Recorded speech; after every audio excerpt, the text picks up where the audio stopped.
Welcome to the Explainer. Today, we're going to do something a little different. We are completely flipping the script on one of the most talked about subjects of our time, UFO disclosure. Now, if you've been following the news even a little bit, you know there is this massive, entirely human-centric focus on the topic right now. But what if our entire approach to this mind-blowing possibility is just completely backwards? Well, today we are going to explore a highly provocative thesis by author Nino Petrovich. He argues that humanity is literally missing the entire point.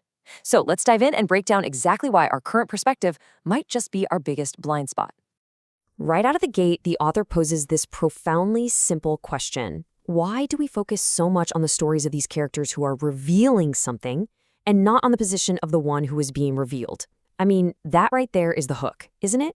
Petrovich brilliantly exposes our absolute obsession with human whistleblowers. We are just so fixated on the messengers that we are totally ignoring the actual non-human intelligence at the center of the whole phenomenon. It's such a fascinating critique of our collective tunnel vision and really our deep psychological need to center ourselves in literally every narrative. All right, Section 1, the current UFO discourse. Think about it. Our daily reality is basically stuck in this endless, kind of mundane loop of human commentary. David Grush makes a statement about UAPs. Then Jeremy Corbell follows up. Stephen Greer shares his angle. David Icke throws a theory into the mix, and the cycle just repeats. Day in and day out, we sit glued to our screens, endlessly analyzing the human messengers. We dissect every single word, every government document, every congressional hearing.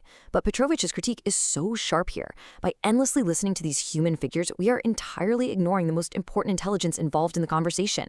We've built this massive echo chamber where we only listen to ourselves talk about the unknown, rather than, actually trying to understand the unknown itself. Moving on to Section 2, the missing alien perspective. All of this builds up to a simple but honestly pretty jarring question from the author. Wait a minute, what is the position of the other side? This is Petrovich's ultimate reality check to journalists, to researchers, and really to the public alike. We are foolishly treating these advanced beings as if they're this completely uninterested, passive party. We act like they are just lifeless objects in the sky waiting to be cataloged by human politicians.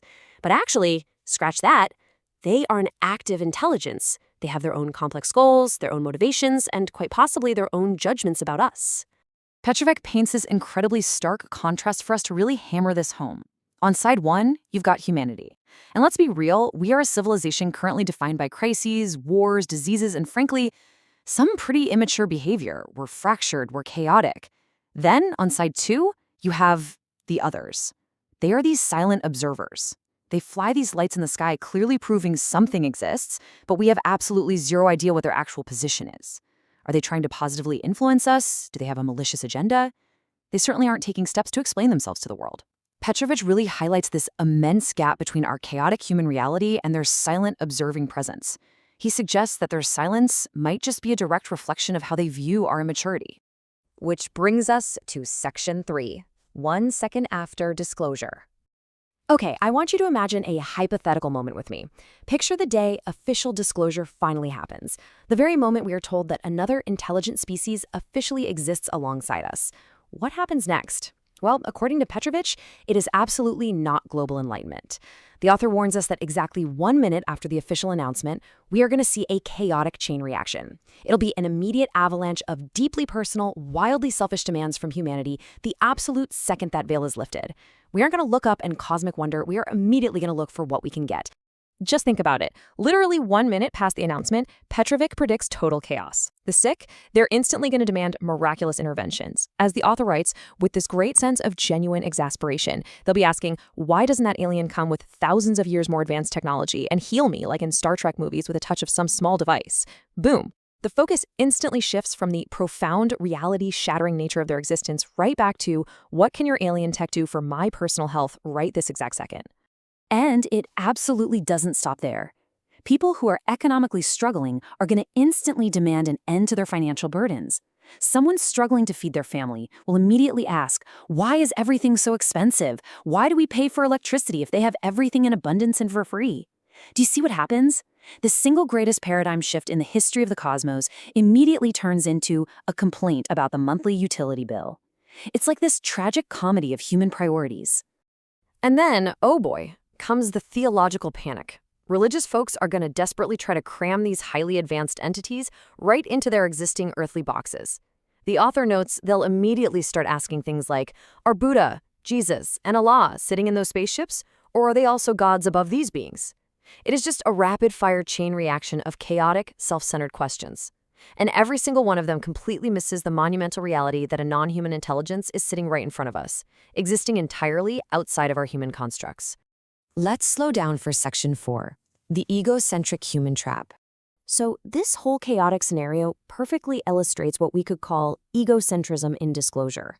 The author points out that we behave so incredibly selfishly toward this entire topic, acting as if only we matter. We literally act as if we're the ones revealing ourselves to the universe. Petrovic suggests that an advanced civilization looking down at our demanding, petty reactions probably views the whole thing as nothing more than a children's game, completely devoid of any cosmic maturity. It's like we're toddlers throwing a tantrum demanding toys from adults we aren't even trying to understand.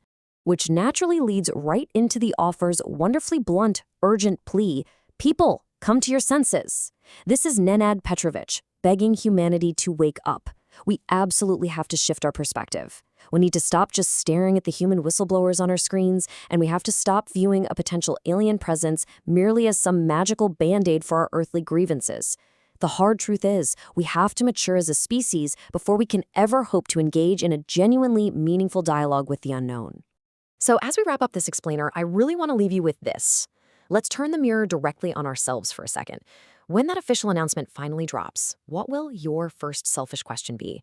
And honestly, more importantly, as the author forces us to consider, are you truly prepared for an answer from the universe that doesn't revolve around you? Take that thought with you today. Thanks so much for joining me, and as always, keep questioning your perspective.